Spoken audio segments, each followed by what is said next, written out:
Hey everyone, and welcome back to another video. In this video, I'm going to be going over what is Rover and how does it work. Now, this video is going to be particularly useful for individuals. Let's say that you want to go ahead and get a pet sitter for your pet. Well, I'm going to explain to you what Rover is and how it works. So here we are logged on to the Rover app, and essentially how it works is that you first add your pet. So here's my pet here. You click on add a new pet, and you basically add their details such as a dog or cat, the name, weight, and of course additional details like whether it's house trained or friendly with children or friendly with other dogs. And with all these details, afterwards you click on save. So once your pet's profile is completed, click on services. This is where you can select the service for your pet. So Rover offers boarding, house sitting, drop-in visits, doggy daycare, dog walking, and dog training all in this app.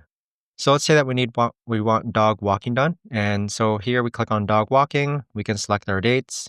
We can set it to repeat weekly. We can set our address as well, and then we can search.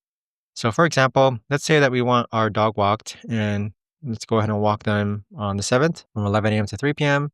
And as far as the address goes, we have some blurred information here, but I'm just going to go ahead and type in my address. And then afterwards, click on search now. So Rover is going to show you essentially all the dog walkers that are nearby. And so with these nearby dog walkers, essentially what happens is these are people who are background checked.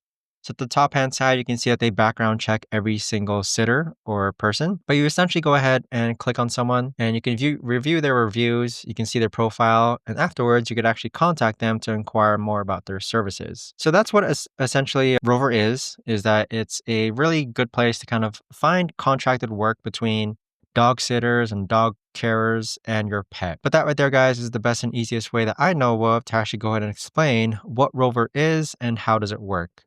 If you guys know of a better or easier way to actually explain this, let me know in the comments down below. I would love to know. Thanks so much for watching everyone, and I'll see you guys all in the next video.